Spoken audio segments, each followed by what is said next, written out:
And I see we are recording. So welcome everybody to the Inventors and Entrepreneurs Club of our March 2021 meeting. I'm Mark Nelson. I'm with East Central Energy. I'll be your hostess with the mostest, and I'm joined by my co-hostess who has more than I do, Jordan Zeller. He's the man behind the master control. Those of you joining us or watching us from the recording, the Inventors and Entrepreneurs Club meets the fourth Tuesday of each month. We love to have them in person, but due to the pandemic, we're making the most of it by having these virtual meetings. We exist, we don't charge membership. We exist because of some generous sponsors, and we're here to help and assist entrepreneurs and inventors by connecting a bunch of dots as best we can. The folks that we have here and the folks that are in our Rolodexes provide assistance, most of it at little to no cost, to get entrepreneurs, inventors kicked off the ground, get their inventions patented, whatever's needed. Tonight, our lineup consists of Jessica Schott Bitz from Falcon National Bank, Terry Stein from Minnesota Business Finance Corporation, and they are both going to be speaking on SBA programs. Our business success story tonight is Bob Thompson. He's the owner of MinPack in Pine City. And without further ado, if you can mute your mics, and if you could, turn off your camera so our speaker is front and center on your screen as well as ours. And Jessica, if you can unmute, I will let you take it away. Thank you for being here. Thank you for presenting. Yeah, you bet. Do you want me to turn off my camera too? Okay. I'm sorry, no, I already muted mine. Okay, well, I'm standing because when I do presentations, I always stand. And so it's really weird for me not to stand. And I also use my hands a lot. So I apologize for waving at you through this Zoom meeting, but you know, it is what it is these days. So Jordan, I think, is going to share the presentation. And so we'll start really on page 1, which is just Minnesota business finance information. And Terry Stein will speak a little bit later in these PowerPoint presentations. So Terry is really the guy to go to if you have questions on the 504 program. He knows it in and out. So we'll go to number 2, please, Jordan. Jessica, before you really get rolling, and I can't find a good opening, I'd like to remind everybody that in the chat feature on Zoom, please type your questions for our presenters in the chat feature. We will ask them as we go or at an appropriate time. Thank you.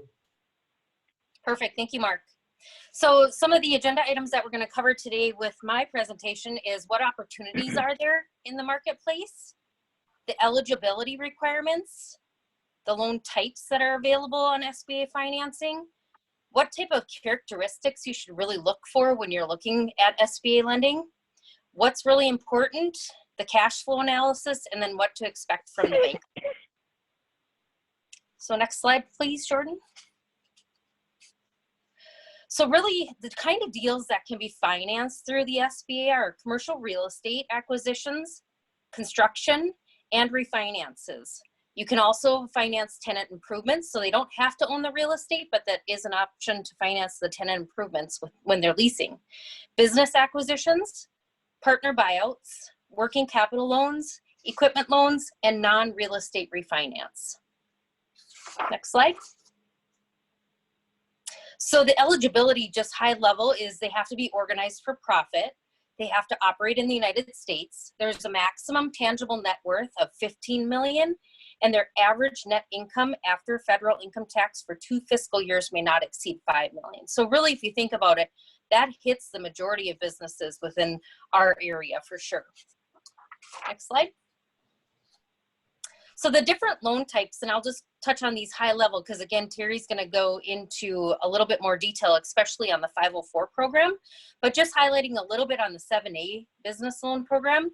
You can also finance commercial real estate. And really when you want to use the 7A for real estate compared to the 504 is when you have a much smaller project.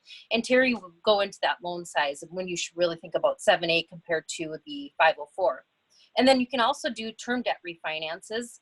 So you have to show a 10% cash flow savings for them to qualify for a refinance on the 7A program. And then the 504 is really where we partner with the CDC, which is Minnesota Business Finance, and they're called a Certified Development Corporation. And then business acquisitions, we can finance with 10% down with a 10-year amortization without real estate. And then equipment as well, we can also finance with minimal to no down payment and a 10-year amortization. Next slide. So a little bit more on the 7A commercial real estate financing. Again, 10% down on the total project. And if it's a standalone real estate purchase, we might be able to get you in with 0% down. There's some other programs that we can use to get you that gap financing, they call it. And then if it's less than 90% loan to, or if it is 90% loan to value or greater than 85, we do have to look at other collateral. So if a borrower would have equity in like their personal residence, we would be required to take that collateral on a 7A loan. And that's driven by that 75% loan to value on their other assets that they have. The max loan amount is $5 million, a 25-year amortization, which really saves them cash flow. And then construction loans can actually have 12 months interest only and then term out over the 25-year term. They have to occupy at least 51% of the property. So when looking at purchases, they have to make sure that they can occupy 51% of that property in order to qualify. Next slide. So this is just high level again on 504s, and Terry will go into much more detail on it. The use of proceeds on 504, think of it as a large commercial real estate and major fixed assets. So like your CNC machines, large fixed assets within a manufacturing facility really fit well within that 504 program. No less than 90% loan to value, or yeah, no more than 90% loan to value.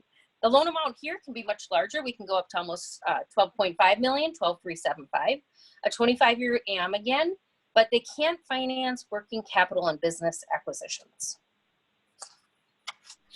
So ultimately, when we get our loan package in, we look what is better for the client. Is it the 7A program or is it the 504 program that makes it better for the client? We really want to push them to the product that makes sense for them. Next slide. So the loan types on business acquisition, we can do it with 10% cash injection by the borrower or seller carryback on the total project. If there's a carryback, there's some standby requirements, but again, that gets a little bit too far in the weeds for this format.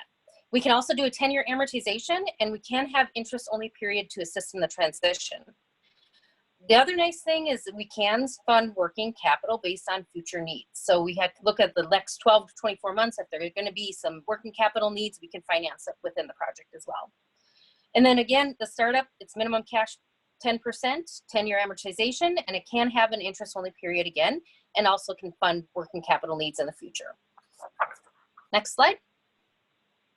So the characteristics that we really look for a good SBA client is a commercial real estate client who needs to preserve their cash, less down payment.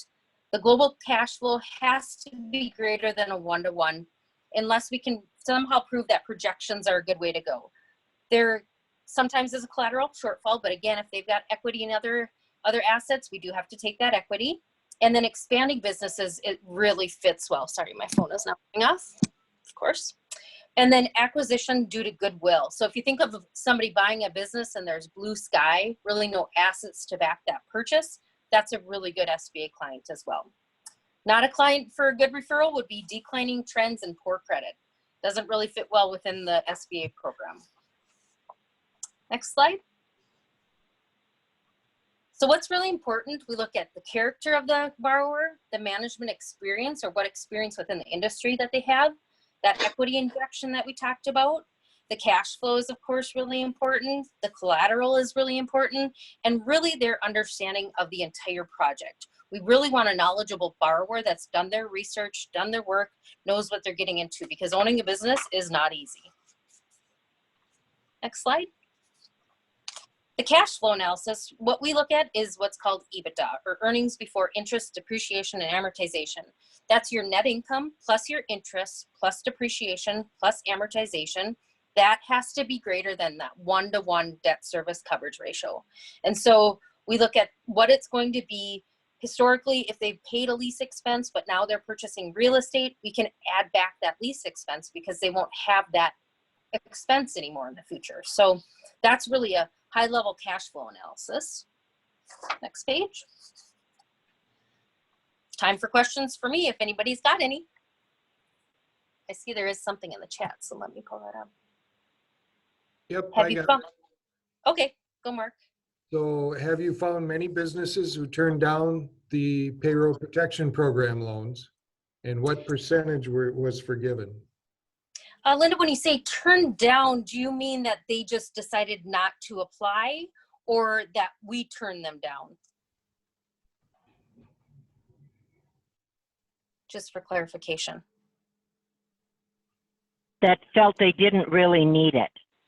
Okay, yeah, we did have some discussions with companies that decided they didn't want to apply for it early on. Some did come back the second round and did apply for the second round, the first draw of the second round, because they really were impacted by COVID in one way or another. I think everybody has seen some supply chain, issues. They're having issues with, people being quarantined, and so they're not able to keep up production. So we had some say in the beginning, nope, we're not going to take it. And then we did have some come back at the second of the first and say that they did want it. And as to the percentage forgiven, on our first draw loans, we're at about, I believe, and don't quote me exact, but about 70% of our first draw loans have been forgiven. Wow. Yeah, we're pretty high. We got stuff out to customers right away, and they really responded quite well. So we've been pretty happy with that. So Jessica, Good. in any of these rounds, the payroll protection program, what was were there a lot, did you run out of funds? So early on with the first draw loans, those funds went the fastest, and they were gone. And I don't remember the exact amount of timeline, and maybe somebody else on the phone call does. It was gone pretty quick. We were definitely putting in extra hours to get as many customers as possible funded that first draw. And we didn't know at the time that they would open it back up then for additional funds in that first draw. We had approximately 60 customers on our waiting list. So we had them in the queue, but we didn't get it submitted and everything submitted to SBA in time before the funds ran out. So those customers, or potential, our pipeline at that point in time, those were the first on our list when they opened the funds back up. And that was the first draw. Now the second draw, there's still funds available, and we're still submitting if someone asks for a PPP loan. And what is the turnaround time? Well, it really depends if it's a first draw of the second draw, or if it's a second draw of the second draw, if that makes sense. So if they didn't apply the first time, it's their first application, we're typically turning them, this is Falcon, within about 3 to 5 business days.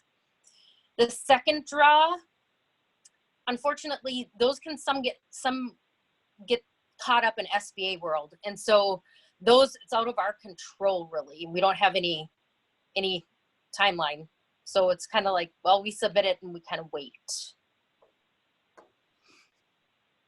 Are there any further questions for Jessica? Jessica, I'm assuming you're staying around yet for a little bit, Yep. correct? Yep, I'll hang on. Yep, if you do, feel free to type your question in the chat. Otherwise, we will move on and find out more about, hopefully Jessica didn't steal all your thunder, Terry, on the SBA 504. We could get into a lot of detail if you want. Terry, you're up. Tell us about the SBA 504 program. Sure, thank you. So first of all, my name is Terry Stein. I'm with Minnesota Business Finance Corporation. I've been with the company for going on year 9. Prior to that, I was a commercial lender at a smaller community bank and did that for about 10, 15 years. So I've been doing a lot of commercial lending for a while. Minnesota Business Finance, really what my role in the 504 program is ultimately we package the deal, get it approved for the bank and the borrower, and then we service our portion from cradle to grave, the portion that we fund for SBA.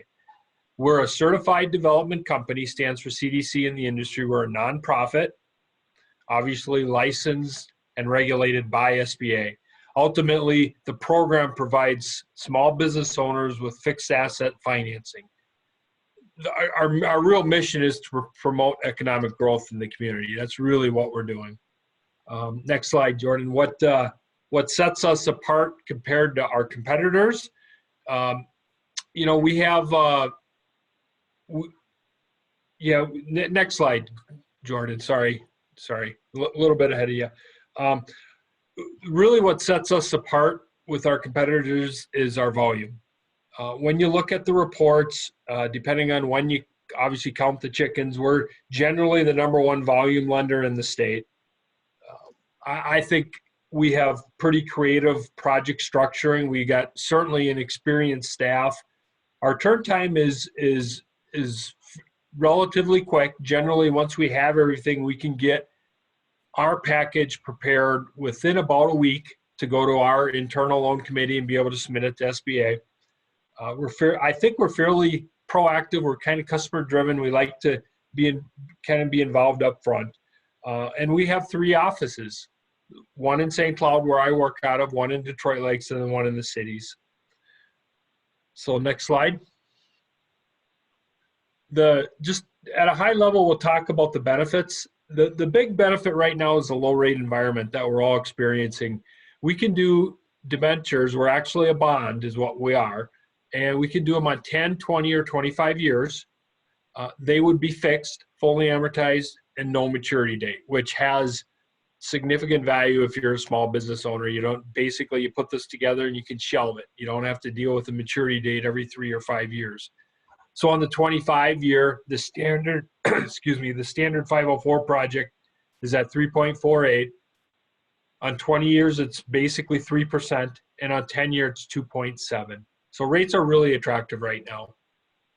Oh, and these rates are, I'm going to call them effective rates or overall. So these rates include the program fees involved in putting this together. So the actual note rate is significantly less, probably 1.5% less than what actually I'm disclosing, but it would be a little unfair to disclose the note rate when you're spending program fees to get it. So Jordan, next slide. Just to give you a feel for our experience, this is our portfolio breakdown. Again, we service what we put together. So you can see right now we have almost 800 loans on the books and for about $317 million. And a lot of it's a servicing area. There's good healthcare facilities. We have a lot of hotels and resorts. 16% of our portfolio is manufacturing, and we have some retail and restaurants also. So next slide, Jordan. The benefits, the benefits are fairly strong. The reason why a lot of bankers like to use 504 for their clients on fixed asset projects is quite simply we mitigate the risk. We allow the borrower to go into a project with less down, but we're taking a secondary position, allowing the bank to be in mitigating the risk, being at 50% loan to value. Another obviously benefit we talked about already is the rates. Rates are fixed at 10, 20, and 25 years. And another kind of intangible benefit is that short-term assets, we don't finance them. We leave them free and clear, allowing the bank to use them to finance, say, a line of credit. So like your receivables, your inventory, those type of items that we don't lean that. And we only really lean project assets. We're not dipping into personal assets at all. We're not looking for equity in a home. So next slide, Jordan. I kind of touched on this already. The benefits to the banker, we're going to call them the third-party lender, is that because we're involved, we're reducing their risk. And typically they're at a loan to value of 50% or less, which has significant value to banks today. And obviously they're in a senior lien position. SBA allows the bank to be flexible on their pricing. They'll allow them to negotiate the pricing with the borrower. We obviously our loan is a bond, but we also the SBA will allow the third-party lender to sell a portion of their loan on the secondary market if they choose. Another benefit is especially for the smaller community banks, is we'll alleviate their lending limit issues, just by having us involved. So next slide, Jordan. So who can qualify? Really, the big thing is if it's a for-profit industry and if it is for financing fixed assets, typically we could probably fit it into a 504 type program. One of the things that I want to just make mention though is once you get to a project size of generally 250,000 or less, when you do a side-by-side and you add up the fees, typically the 7A starts to become a little bit more attractive than 504 when the project's less than 250. When you're getting over the 250 amount and you do that side-by-side comparison, that's where the benefits really start to get strong on the 504 side. Okay, next slide, Jordan. So the basic structure on a 504 loan is that the bank, again, finances 50% of the project.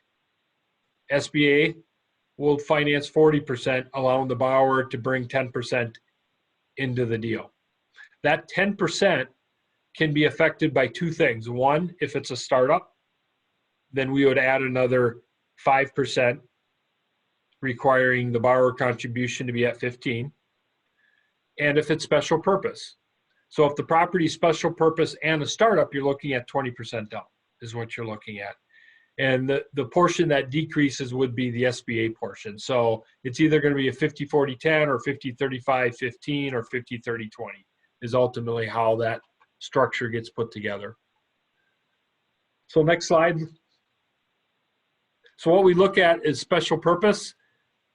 Really, if it's on the list, it's special purpose. The other thing that when I speak to a lot of bankers in the room would be is that if it's on the list as special purpose, but if the appraisal identifies it as special purpose, then it's special purpose. So we try to be careful with that and try to deal with that up front when we order appraisals and make sure we know what we have. So next slide. And this is just a continuation of the special purpose property list. And next slide, Jordan. So that 10% or 15, whatever, for the borrower contribution, what qualifies as that? And that typically, what we like to see is cash, but there are other ways we can prove out borrower contribution, and that would be equity in land, or if the borrower already owns the land, we can use that. We also can use gap sources. So economic development sources can lend a portion of it or lend all of it, depending on if the third-party lender is comfortable with it. Another form of gap sources would be a seller carryback, which for the 504 side is not required to be on full standby. As opposed to 7A, when you're using seller carryback, they make that debt go on standby and the seller can't get paid. It's not the case with 504. So next slide, please. Again, talking about what we can finance, eligible projects, the purchase of land and the site improvements, the purchase of existing buildings, the expansion or remodeling of an existing building, obviously construction of a new building, the acquisition of, I'm going to say, long-term machinery and equipment, remembering that the project size is 250 or more. There is some limited debt refinance that we can also include in a project, but I'm not going to really dive into that right now. But it is out there, just an FYI. I would urge you to give myself a call, and we can talk through any specifics if you have any. We'll finance contingencies. We'll finance the professional fees that's paid to put a project together, and then also the interim interest and origination fees and closing fees that the bank has. We can finance those also, as long as the appraisal supports, of course. So next slide. So again, going back to project size and debentures, we try to keep it at that 250 or larger. There's really no maximum for the most part. With the SBA, with most SBA projects, our cap is at $5 million. With manufacturing, though, we can go to $5.5 million on each project. So there's no real cap there if it's a manufacturer. And then there's a number of rules out there that that will allow us to do multiple projects utilizing like energy efficiencies. I'm not going to really dive into the details on that, but there are ways that we can get over the cap in certain situations. And again, if you have a specific project in mind you want to talk about, give me a call and we can talk through that. So Jordan, next slide, please. So continuing, next slide again. I'm getting a little bit ahead of you, sorry. So one of the things that SBA is really concerned about, obviously, is, they're all about lending to the small business owner, but they're not so much interested in lending to the investment guy. So if it has an investment flavor to it, we need to talk and we need to dig in. And ultimately, what they have is an occupancy rule. That occupancy rule is that if you're buying a building or if you're buying a business, you need to occupy over 50% or 51% of that property. And then SBA will allow you to lease out 49% out of it. On new construction, they have a 60-20-20 rule where ultimately you must occupy 60% of the rental property immediately once the construction's done. And then by year 10, we need to be able to tell the story to SBA through a business plan or projections that ultimately that they're going to lease up 80% of that property. So next slide, Jordan. So this is just a brief example. I don't want to get too far in the weeds here, but this is a 50-40-10 structure. Pretty simple math, really. It's $1 million project. The bank finances half, SBA will finance 40%, and the borrower is going to contribute $100,000 in cash. So next slide, Jordan. Okay, so this is just a 50-30-20 example, and this is a startup and a special purpose facility. So therefore, we add 5% for startup and 5% for special purpose. So we're looking at a 50-30-20 split, and those numbers work out on the slide. Bank finances half at $500,000, SBA is at $300,000, and the borrower contribution here is $200,000, of which in this example we just threw in a gap loan of $30,000, which is very normal, and we do that regularly. That we just got to make sure that everything cash flows in it and credit-wise it works. Okay, so next slide, Jordan. The borrower contribution obviously can be cash, but we also can use equity. And this is an example of how we do the math. If you have an example or if you have a project in mind, I would urge you to give me a call and do this for you. Really simple. But this is a 50-40-10 structure where the borrower wants to utilize existing land equity or building equity for part of the borrower contribution. So what we do is the project's $1 million, right? What we do is we take that $1 million and divide it by 90%. That gives us a grossed up project amount of $1,111,101. That's our project. That's the number that we split. And you can see on the right-hand side how the loan amounts work, where we can get the borrower it's $1 million utilizing the equity in the building as contribution, and they don't have to put any cash into it. done regularly. Okay, Jordan, next slide.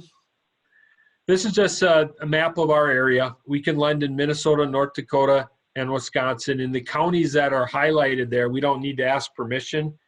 But with that said, I can go outside of those counties too. And all I need to do is just be given a heads up, and I can ask permission. And for the most part, I can get it. I've been out to Bismarck. We've been in Williston and Dickinson, all over North Dakota and parts of Wisconsin too. So next slide, I think, is my contact information. Obviously, when we went over a lot, and I kept it at a high level, I would urge you to call me or shoot me a quick email if you have any questions. So it's Terry.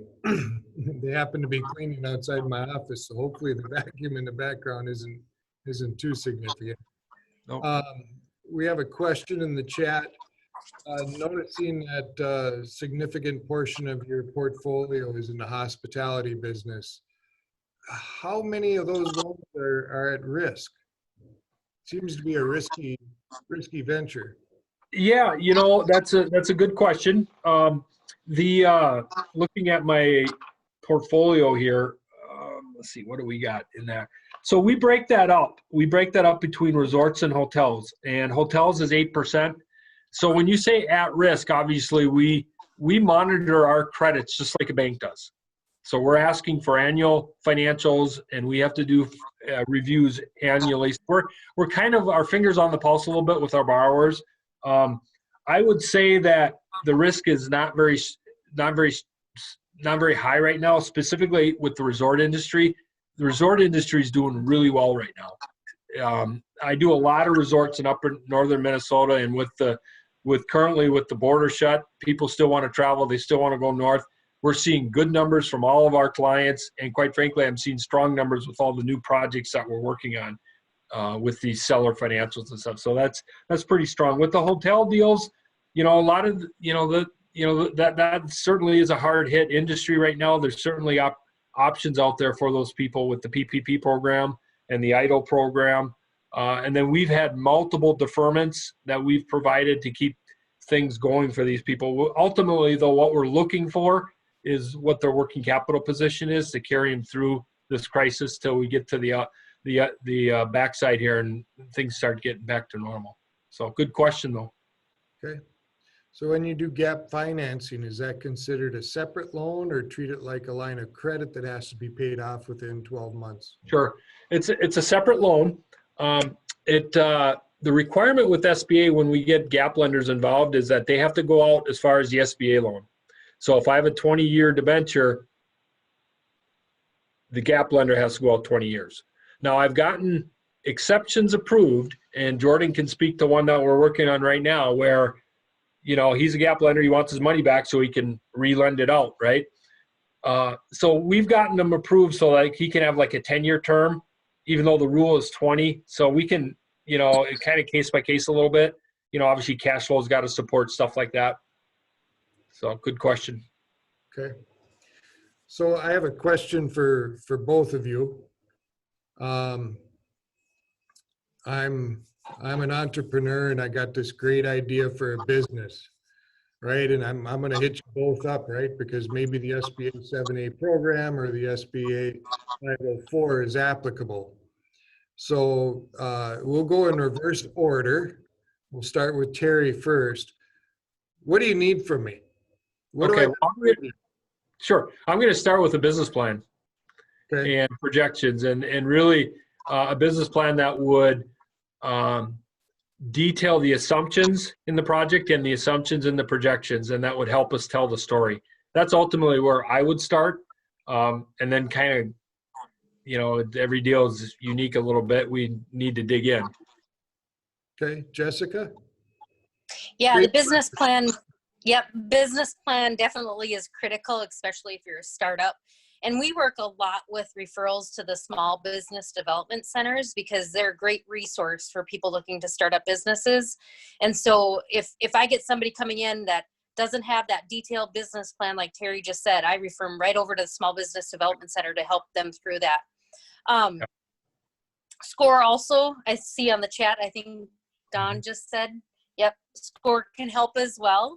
And so that's another resource that's available. SCORE is basically retired business professionals that volunteer to help other businesses become or stay successful. So it's a great resource. Yeah, go ahead, Don. Yeah, I just want to kind of, with SCORE, what we try to say is they're not retired professionals. These are current business owners. These are all types of business owners who are volunteering their time and their expertise to help you write your business plan, look at your financial projections, take a look at your profits and loss, all those documents that you need necessary. The other great aspect of that, SCORE has a free business writing tool that you can utilize to write that business plan and then use the mentors to review everything. I'm actually telling people day to day, reach out to SCORE and SBDC, get all that information ready before you reach out to your lender, because that's the primary document any lender is going to want to see. And the important fact to remember is that your business plan is a living, breathing document and should be looked at quarterly, if not more. Yeah, thank you, Don. I shouldn't have said retired because they're not all. Appreciate that. So same question, only I'm not an entrepreneur, or I'm not an entrepreneur anymore. I'm an inventor, and I got this secret invention. But I need some capital. I need to build this in my garage, and now what do you require from me? I'm going to start with Jessica this time. Well, so you're looking for money just to invest to start the invention. Yep, I gotta build it. So I'm gonna need some equipment. I'm gonna need some stuff. And your SBA 7A program, I heard a lot about CNC machines and all that. So you got me really curious, Jessica. What do you need from me? Well, it would depend on a number of situations there, but if you're looking to do it kind of on the side and start this up while you're still working and have excess cash flow from your job, we could look at some financing potentially that way. The other thing is you might need an investor depending upon the capital that's required to start this up, get it going until you can get some cash flow. So there's so many different variables. I would say what we do is we try and look outside of the box in the sense of we're not just going to look at what you're starting up. We're going to look at, are you keeping your existing job? Do you have equity in your home that we could take? Do you have excess cash flow from your job? So we're going to look at different factors, and every situation is different. And that's why I love commercial lending, because no two projects are ever the same. Right. And it's fun working through and trying to help people succeed and build businesses. Yeah. Terry? So I would agree with Jessica. That's exactly right. The difference between commercial lending and, say, financing a house is that it's, between a circle or a linear line.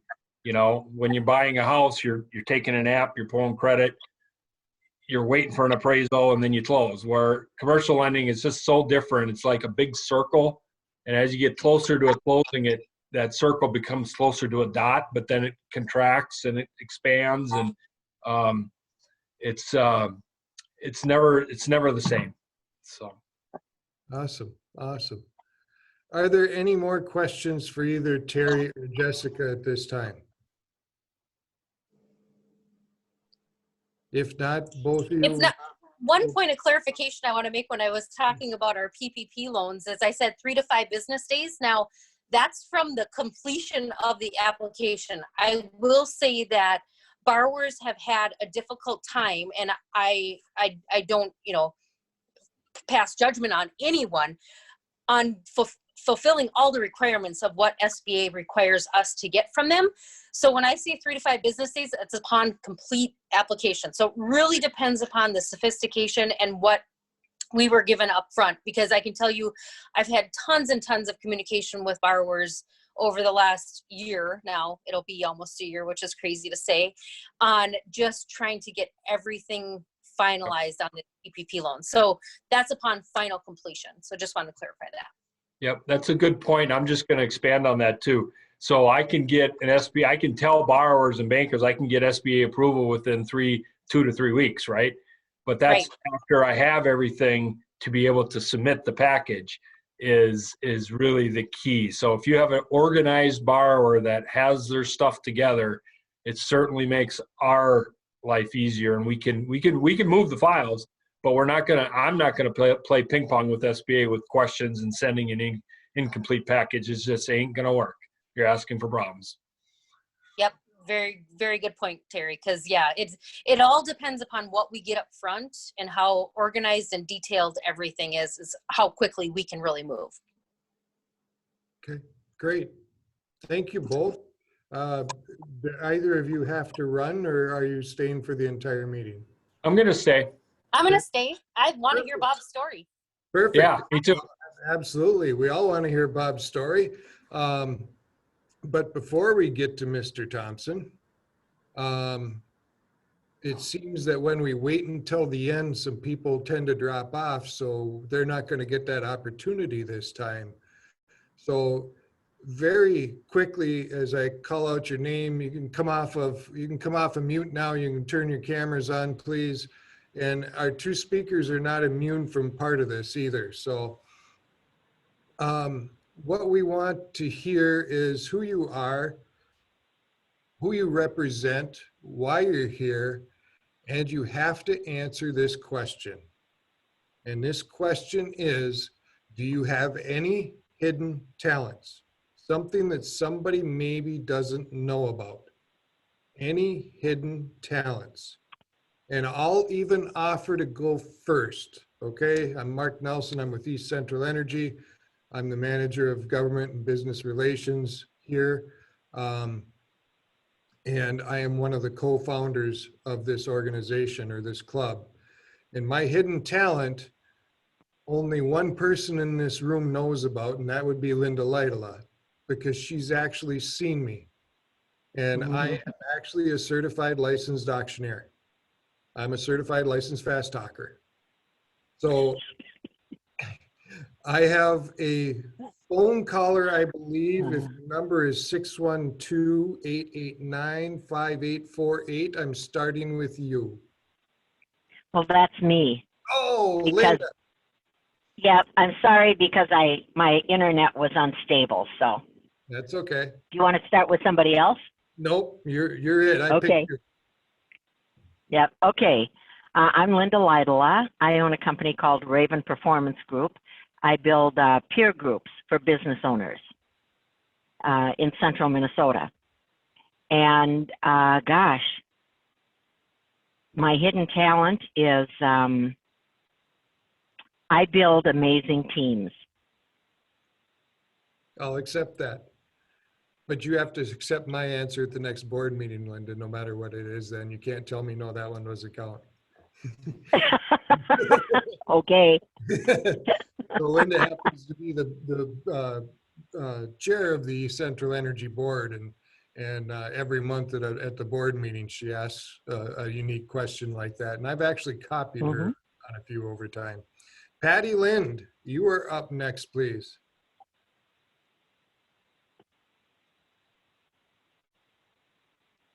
Patty, you're still on mute, maybe.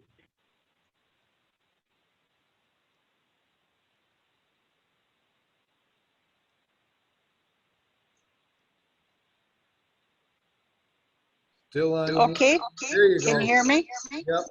Great.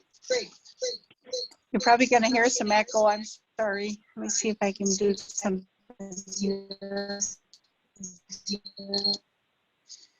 How about now? Yeah, That's that good. sounds better? Yep. Okay. Yes, I'm Patty Lind. I am probably representing just myself here. I have applied for a provisional patent in couple years ago on something to do with electronic health records, and I'm still pursuing that. And I'm not sure how far it'll get, but it's been one of my dreams for my career. My hidden talent is not really much of anything, but I can take an orange and I can pop it off of my muscle in my arm, and I can kick it in the air about 25 feet. That's from the old basketball days.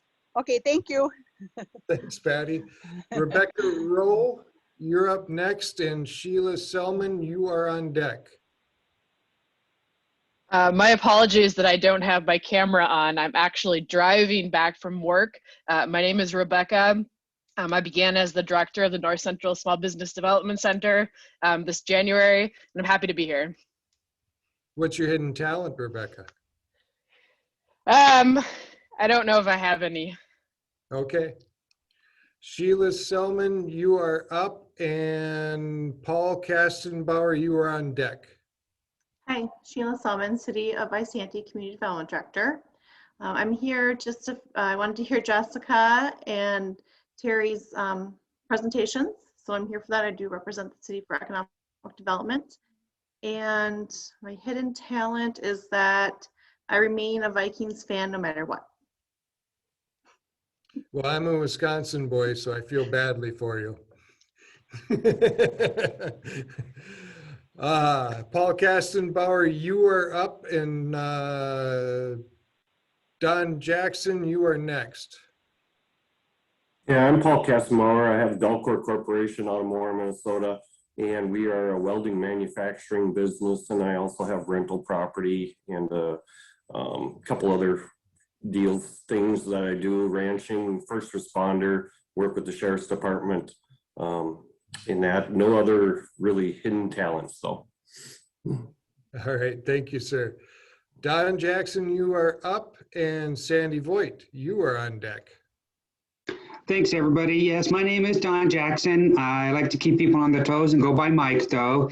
I am an economic development specialist with the Small Business Administration with the district office here in Minnesota. My primary job is to make sure that I'm able to get this information out to all the small business owners, our resource partners on our programs, all the updates and changes that are coming out by the minute, it feels like, as we build this airplane as it flies. My hidden talent right now is one that I'm actually trying to work on. I'm getting into barbecuing. I've been getting a new smoker built and working on that and seeing where that takes me. Thank you. Sandy, you are up, and Melissa, you are on deck. Hi, I'm Sandy Voigt, and I'm the director of the Women's Business Alliance. Again, one of those resource partners from the Small Business Administration, and can assist with business plans, etc. And my hidden talent is that I make a perfect flaky pie crust. Sandy, I haven't had the pleasure, so someday you're going to have to bring me a pie. Well, you'll have to auction something off for me, I'm guessing. Bring two, we'll auction one off, and we'll eat the other one. How's that? Melissa, you are up, and Mr. Zeller, you are on deck. Melissa, we're having problems hearing you. You are. Okay, if I talk really loud, you get it now? Yep. All right. I am without my normal webcam tonight, so sorry about that. My name's Melissa Bettendorf, and I'm the executive director at the North 65 Chamber of Commerce. We serve Cambridge, Isanti, surrounding areas. And I'm here because I just love to get the connections and hear the resources so that when people come to me with questions, I can send them in the right direction. Perfect. A hidden talent, I guess, is my teenage kids comment that I can type really fast. I'm a strong typist. Awesome. Mr. Zeller, I am more than curious to hear about your many, many, many hidden talents. Do I have you buffaloed, I tell you. I'm a man of no talent. I'm Jordan Zeller with the East Central Regional Development Commission. I do economic development. We cover Chisago, Isanti, Kanabat, Mille Lacs, and Pine counties in East Central Minnesota. I always say I'm never the smartest person in the room, but I got a good Rolodex. So happy to chat with entrepreneurs, businesses, would-be entrepreneurs, etc. Tell me about where you're at, where you're wanting to go, and let's see what kind of resources we could connect you to. For hidden talents, I can when I'm listening to the radio, I can generally name title, artist, and year like that. Used to be a disc jockey, paid my way through college working in radio, so we used to have that on all the records, how long and all that stuff. So awesome.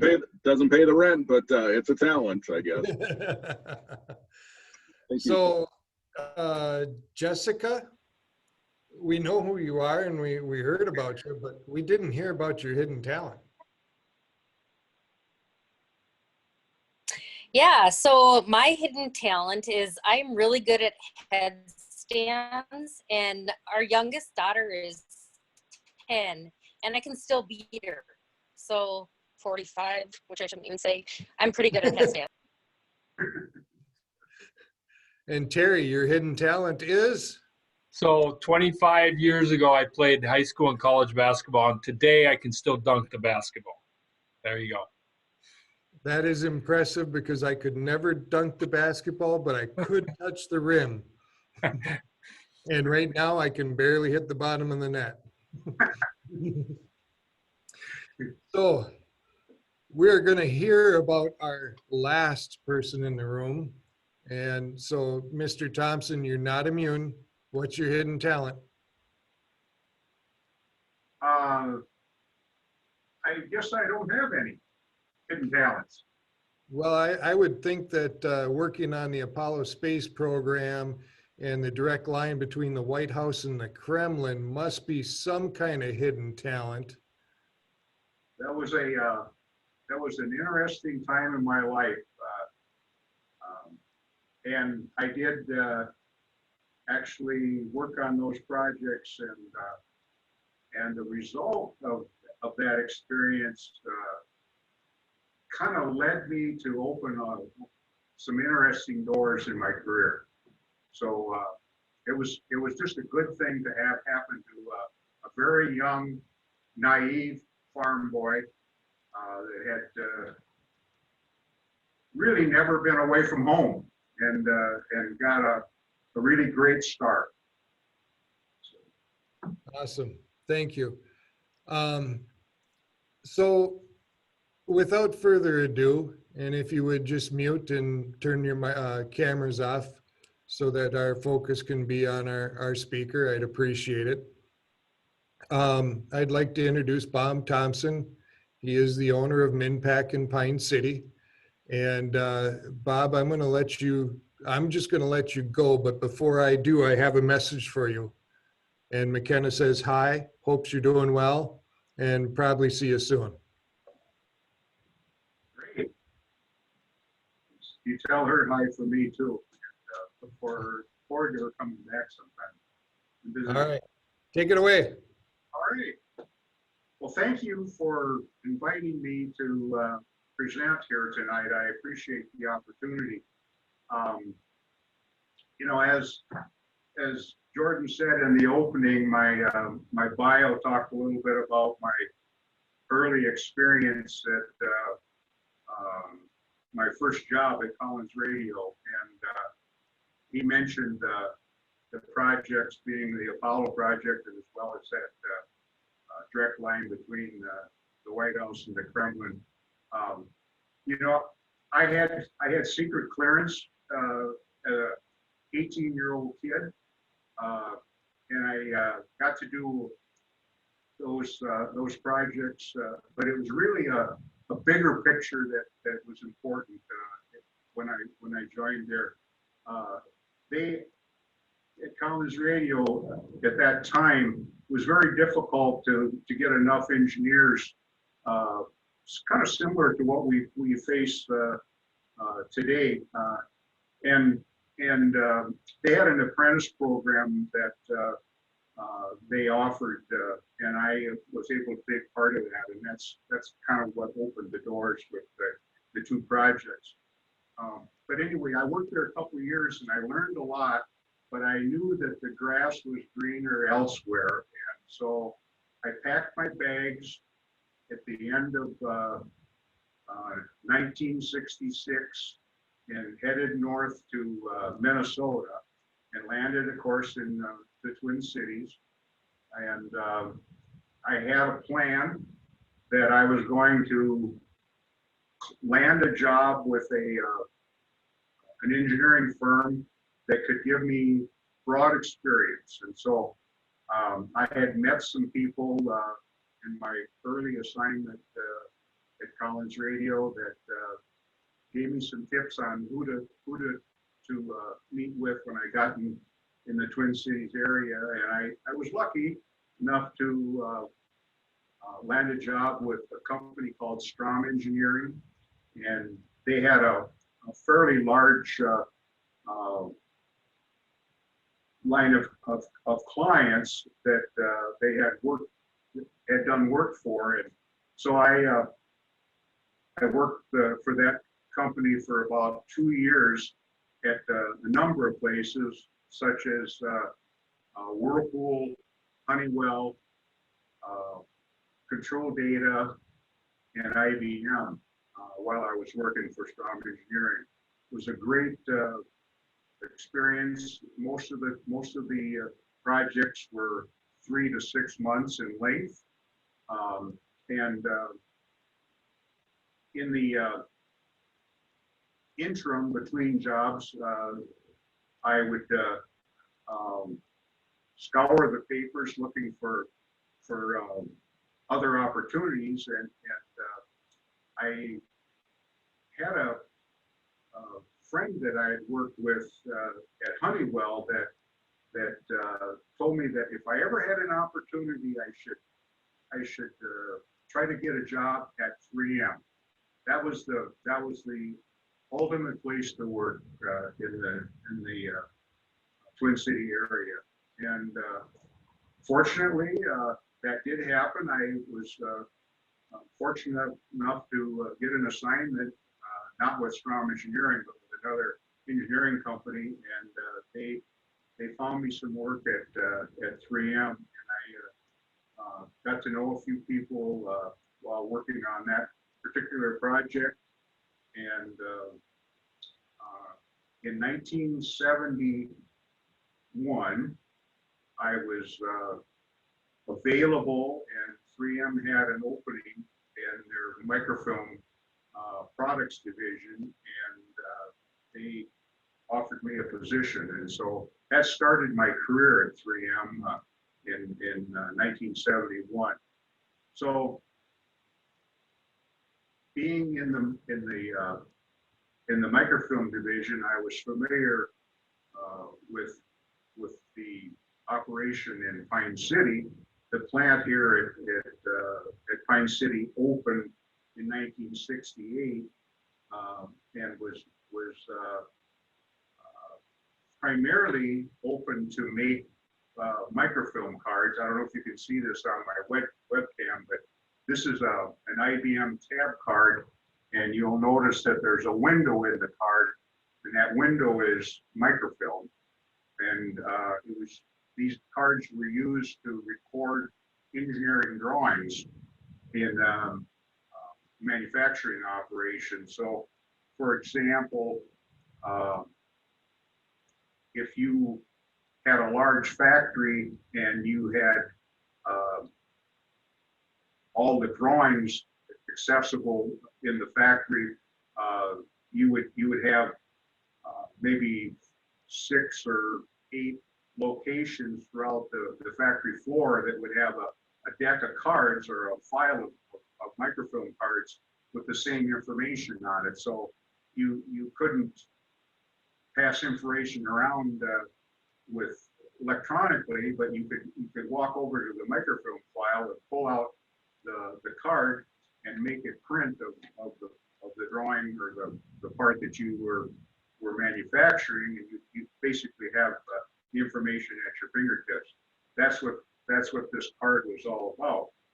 So my career at 3M began in microfilm.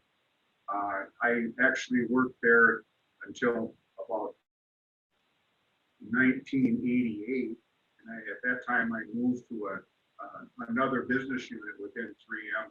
But I always had, my heart was always with the microfilm business, and so as time went on, I experienced a number of changes at 3M.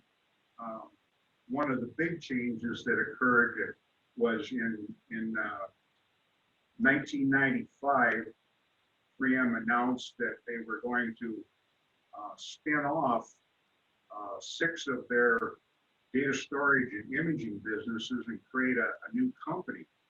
And I was included in that spinoff. The business that I was working with at that time was the printing and publishing division.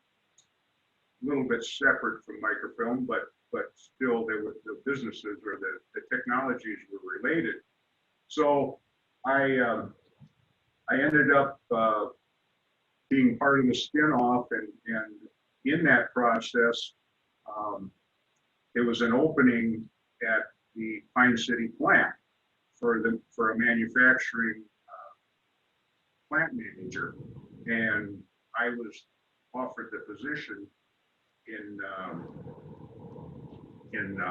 1998. I moved to this plant and took over the operation while it was basically an animation facility.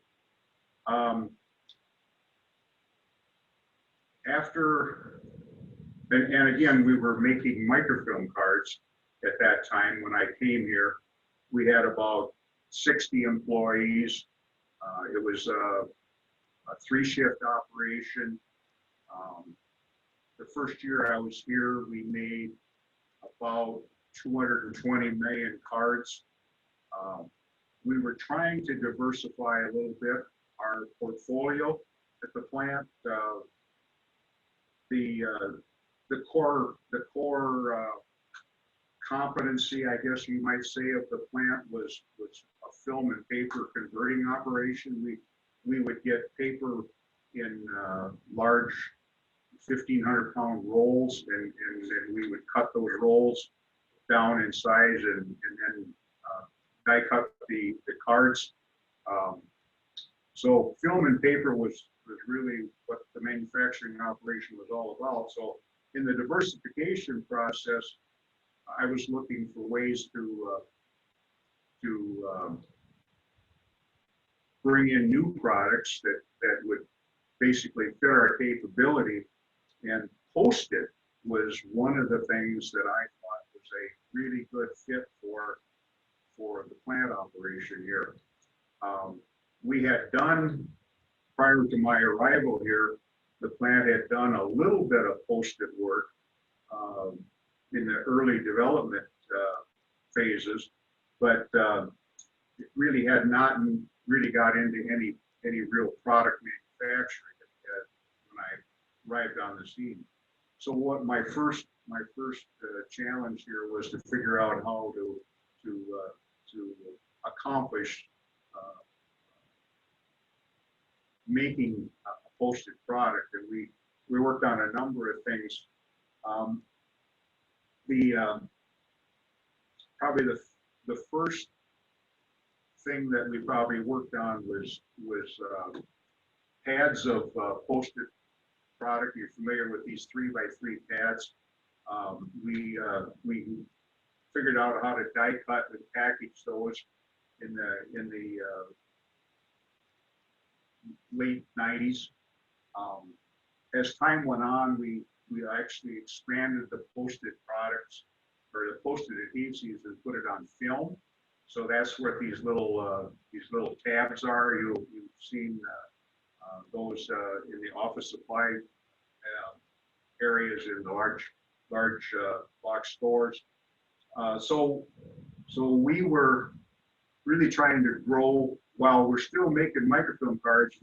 We're trying to grow the portfolio at the plant to make sure that we were going to have a business in the future. The microfilm cards were declining year over year fairly rapidly. Like I said, the first year I was here, we made 220 million cards. The peak production was in 1988. I think we made around 800 million cards here. So you can see it was declining in that 10 years from 1988 to 1998. It had declined significantly, but still 200 million cards is still a fairly sizable business. But we had capacity, and I knew that Post-it was the right thing to do. So we kept working at it, and working with 3M being, we were the spinoff company from 3M.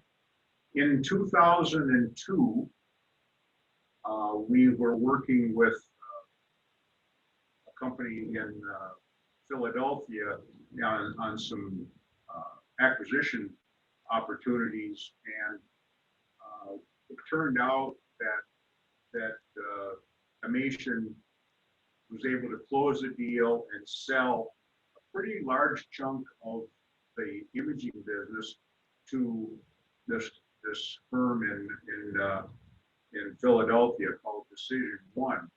And the plant, which was me here at Pine City, was part of that acquisition. So that was sort of a difficult time for the plant, because a lot of the employees that worked here at the plant at the time, had been here a long time, and it was important to me, I guess, to try to preserve their jobs. And so when the buyer was here to do their due diligence, they asked me if I would be willing to stay on and manage the manufacturing operation after the acquisition closed. And I decided that I would make that commitment, but I wanted some guarantees. And one of those was that if they ever decided that they were going to divest or basically get out of the manufacturing of the kinds of things that we were doing here, that I wanted first right of refusal, and they granted me that. So over the next couple of years, still developing the Post-it business and trying to grow that volume over the next couple of years. 2005, we finally agreed that the nation would sell the plant assets to me if I was still interested in acquiring it, and we would part company. So I had been working in the background for quite a while, because I knew that at some point they were not going to want to continue to operate the manufacturing plant. The business that they had purchased from Amation was really a service business. It wasn't durable goods manufacturing. So I actually was working with the local bank, as well as a number of entities, including the Minnesota Business Finance Corporation that we talked about just a bit ago. And I was very pleased to get a lot of good cooperation from everyone, and including Sandy Voigt was here, or she was at the Initiative Foundation at that time, and she was extremely helpful as well with my acquisition of the plant. But anyway, we actually were able to put something together, and I ended up at the end of 2005, December 19th, 2005, ended up closing on the purchase of the assets here, and began the adventure with MinPack. And it's been a really good business. We've been really very successful with our Post-it products. We've also been able to expand our offering in a number of areas. We currently do work or make products for 4 divisions at 3M, as well as a number of other customers that we make products for. We make some medical products. We make some toys. We make some tools for a couple companies. One of the interesting products I have here with me is a pencil. This is kind of an interesting project that developed here. This pencil is, instead of having an eraser on it, it actually has a biodegradable capsule. And in that capsule is seed and dirt. So when the pencil is too short to write with, you plant the pencil in the ground or in a pot, and the seeds germinate, and you grow a plant. This particular one here has got daisy seed in it. We make these for a company in Denmark, and it's an interesting story with that product. But the patent for this pencil was actually issued to 3 students at MIT. The patent issued in 2012, and they were graduate students, and this was a thesis project that they were working on. Their professor encouraged them to do a Kickstart fundraiser and see if they could raise some money to try to scale up and commercialize the idea. And in a couple weeks, they raised about 50 grand and started making pencils in the dorm room. And that went on for a couple of years. Fortunately, they reached out and found MinPack, and so we took over the dorm room operation for them in latter part of 2012.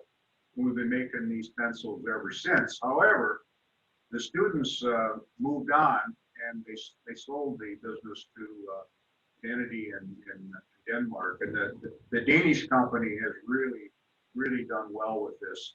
They've sold millions and millions of pencils around the world, and we've been part of that pretty much right from the beginning. So that's just one example of being in the right place at the right time. We were a member of manufacturing.com. It's basically a subscription for people that are looking for help with their manufacturing projects. And the students found us, and they sent us some material, and we started figuring out how to improve the product and make it manufacturable. And today we can easily do about probably we run a 2-shift operation at MinPack, and right now we're probably making about 16,000 pencils a day. So we've got plenty of capacity to do that. The main products that MinPack makes, though, is packages like one I'm holding in my hand here is what we call a blister pack. But basically, it's a plastic shell with a card, and the product is housed inside of it. You see these. Typically, you're going to see this product is a foam tape for 3M that you would see at Menards or Home Depot on the shelf. We do probably 300 different SKUs or different part numbers of these kinds of products. Probably a couple 100,000 a week is kind of what our average production is on stuff like this. The other product here I might show is a simple little dispenser that's got a sign here tab in it. We make these, this is a busy time for that because of tax season. So we make a lot of these for customers. This is actually a catalog product that we make. So anyway, there's a lot of different things that we get involved in at MinPack, as long as it has to do with paper and film converting, that it fits our wheelhouse, and that's what we focus on. We've been here, for 15 years. Today we have about 56 employees on a two-shift operation.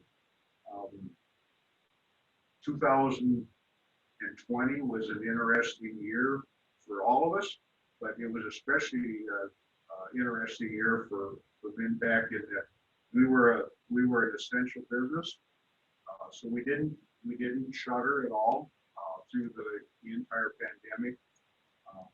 As everyone knows, the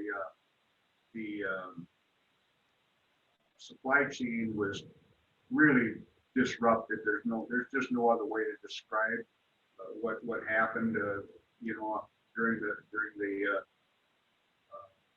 pandemic. But we were healthy, stayed healthy, and continued to operate through the whole thing. So we had a very busy 2020 in that, because of this disruptions in the supply chain, we were being asked by our customers, as well as other customers other new customers that contacted us that needed help. They really did, because they were just having a real tough time getting product everywhere. So had a really pretty good year. This year now, we're almost at the end of the first quarter, and our business is up about 30% over first quarter last year. That's kind of the way it's been running here for the last 5-6 quarters. I guess I'm not complaining, but I'm also a little bit nervous about some of the things that we're facing, and that the shortage in the labor market is probably as bad as it's ever been for us. And I think a lot of it has to do with just the fact that it's easier to not work than it is to work. Although I appreciate people that are afraid to go out. I understand that, particularly if they've got an underlying health condition, whatever. I think being in the workplace is hard right now for people like that. But there is a lot of need for businesses like MinPack really need labor, and it's scarce right now. There's no doubt about it. Besides that, the shortages of materials are starting to really mount up. The availability of our packaging supplies are, I wouldn't say they're going away, but the lead times are getting extremely long, and that could easily lead to some shutdowns for our customers. We're doing everything we can to try to avoid that. So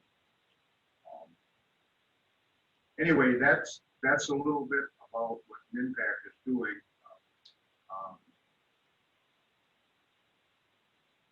Are you ready for some questions? I could take a few questions if you have any. Okay, well, I'm going to ask you the first one, and you know Linda Lytle pretty well, and Yep. she's a master of questions. However, before I could ask you it, she was reading my mind, so she typed it in. So I got to give her credit, but I was thinking about it. I just want you to know that. Okay. Oh, she does say that you are one of the most out-of-the-box thinkers that she's ever met, and I will agree with her. I definitely agree with her on that. But what's the most memorable or unusual products you've ever worked on?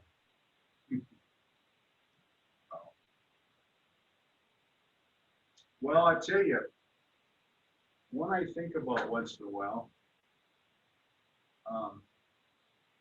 in 1969, when I was bouncing around the Twin Cities working for a number of companies, I had an opportunity to work at Control Data. And I was at the Ardenhales plant, and that was, I don't know how much history you know about the computer industry, but the 6600 was introduced, CDC introduced that in about 64 or 65. And that was the first really supercomputer that actually made it all the way to commercialization. And the designer of that computer was Seymour Cray. And you probably know the Cray name, but anyway, he convinced, I learned this after I got the assignment at CDC, but he convinced Mr. Norris, Bill Norris, that it was just too disruptive for him to work in the mainstream, and he needed to work, that his best work would be done if he could do it at home. Now, doesn't that sound familiar? But anyway, he said, you know, I get interrupted all the time. You're bringing in people, you know, they want to talk to me because I'm the designer, you know, and you're trying to sell them a computer, and I just don't have time for that. So he convinced Norris to let him build a lab down in Chippewa Falls, Wisconsin, on his property. And so anyway, I'm working there at CDC on some drawings and from two charts and stuff like that. And my boss said, Bob, you have secret clearance on your resume. And I said, yeah. And I didn't even know if it was still good. And he said, I've got something I'd like to ask you to do. Would you be willing to travel? And I said, what do you mean travel? Well, he said, we have a lab in Chippewa Falls, and I need some information. I'd like you to go there and get it for me. And I said, okay. I'm from Iowa. I didn't even know where Chippewa Falls was at the time. But anyway, I went to Chippewa Falls and went to Seymour Cray's lab that was built there by his house. And he had this line of chassis, you know, that looked like a mile long, but it wasn't. It was just because there was so many wires running every which way. And my job was to try to figure out all those chassis were interconnected and document that and bring it back to the plant in Minneapolis. So anyway, that project, you know, I was there probably, I don't know, over a week anyway. Never saw Seymour Cray while I was there. There was technicians around, but I never saw the Superman. But anyway, that was an interesting project. I never did hear how it turned out, whether my work was good or I never did get a pat on the back or anything. I just did what they asked me to do. But I've never forgot that. And it wasn't until, you know, a long time afterwards that I actually realized, you know, what the project really meant. So. All right, excellent. Well, now you know where Chippewa Falls is. And yeah, right. Of course, that's home to Leinenkugels. And for those of you that enjoy adult beverage or so, I'll put in a shameless plug for their summer shandy. It's really good, I might tell you. We have a couple more questions here for you, Bob.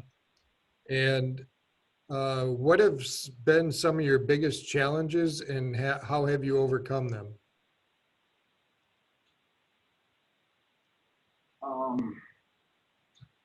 I guess maybe besides the COVID issue that you talked about, you know, what are some of the other issues that you've faced since starting MinPack? Well, you know, for a manufacturer, the hard are the, you know, other than, you know, your people are your most important asset in a manufacturing operation or any business as far as that goes. Don't misunderstand, but the hard assets are you know, what you depend on every day, and when they need to be, as technology evolves and you need to upgrade them and change them out, and things like that, knowing when to pull the trigger and make that investment is really a challenge for anyone. And those of us that have gone through it and have done it well, have also had experiences most likely where we haven't done it well. And so you just have to trust your gut sometimes, because the data sometimes just doesn't support it moving forward. But you know in your heart that if you don't make the move, you're probably not going to be able to survive. You know, it's kind of one of those type of things. I dealt with that with microfilm cards because, you know, as I said, we made these cards. The last production was in December of 2016. That wasn't that long ago. And, you know, we were still making, you know, probably 1 million, 2 million cards.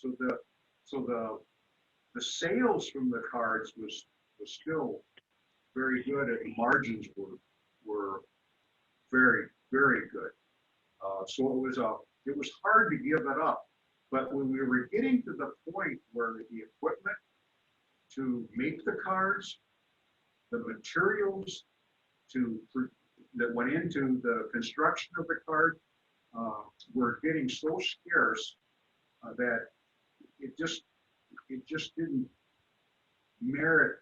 I mean, there just wasn't enough upside to invest in equipment and in new materials. And so you walk away from $250,000 a year in sales, which don't sound like a lot, but when the margins are, you know, 75, 80%, that's a lot of money to leave off, you know, to let fall off the table.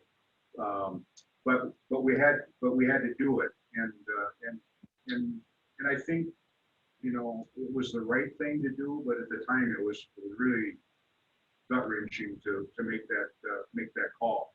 And we had, you know, I relied a lot on my people.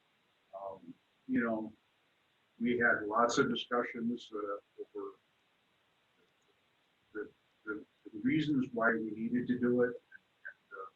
You know, when we finally pulled the trigger, everybody was on board, but it didn't come easy. Thank you. I'd like to remind everybody, if you have a question, to please put it in the chat. We are kind of winding down here. I have a question, and there's still one in chat to ask.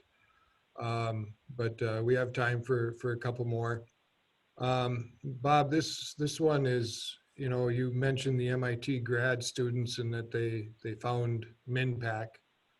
Obviously, 3M's kind of been maybe MinPack's bread and butter. You mentioned the Post-it notes and that sort of thing, you know, a few other of the 3M products. But you also mentioned some other companies. How did they find you? How did you find them? How did you sell MinPack in Pine City, Minnesota to what, you know, even the pencils in the Danish, you know, I realize that came from the MIT students, but you're still doing business with them. How did you keep them? What makes MinPack special, Bob? And I realize that's a lot of questions, but they're all pretty related. Well, it's no no secret that the relationship with 3M is important to MinPack. I mean, it's a fairly large percentage of our business. So we work hard to maintain that value with them. And I can tell you that when they ask for something, we do just about anything that we can possibly think of to fulfill that mission. So,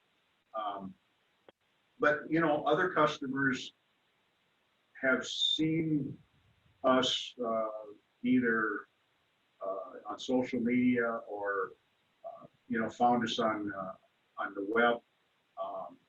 They have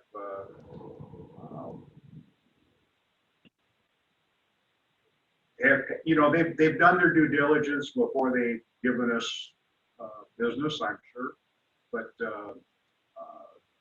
it's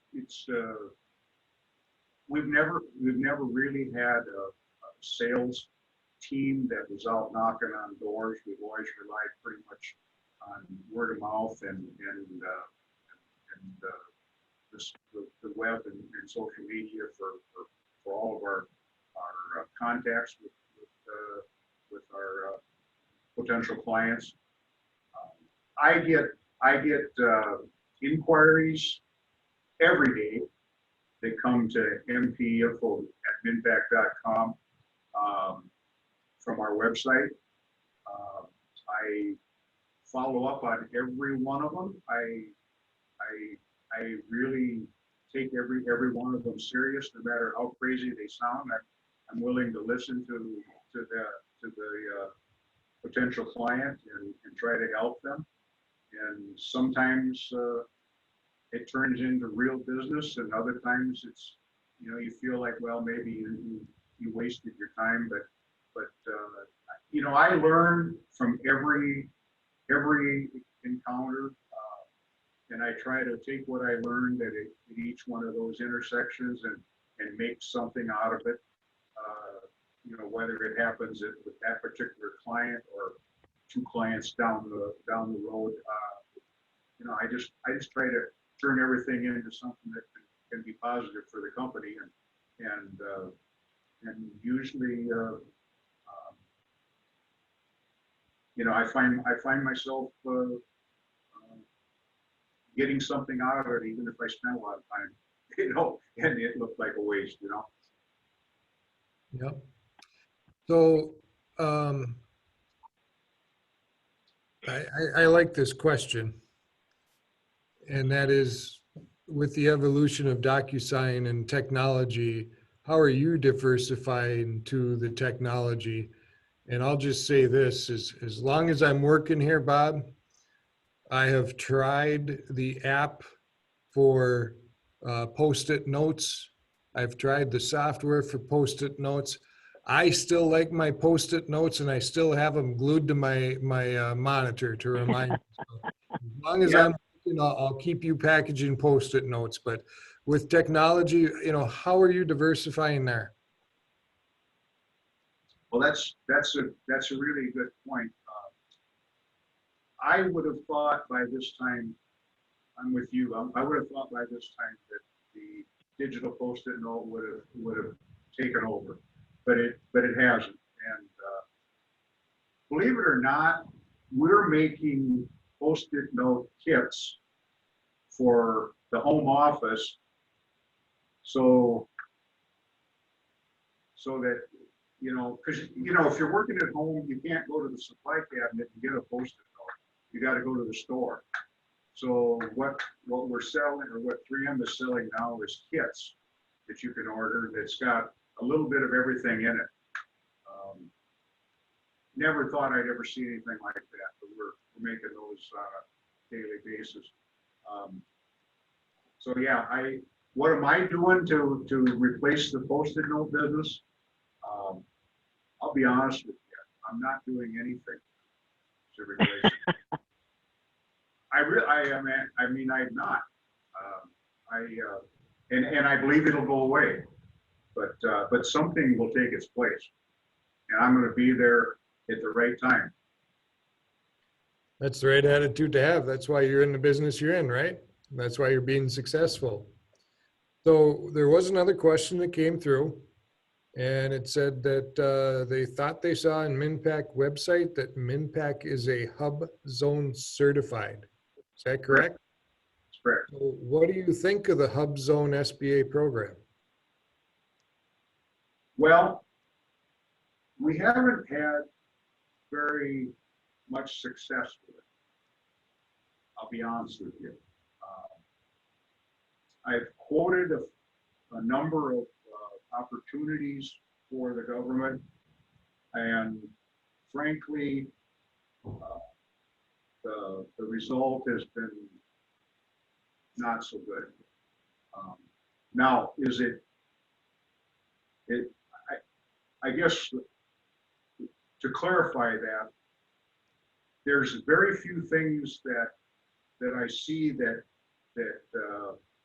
fit our wheelhouse when it comes to office supply products for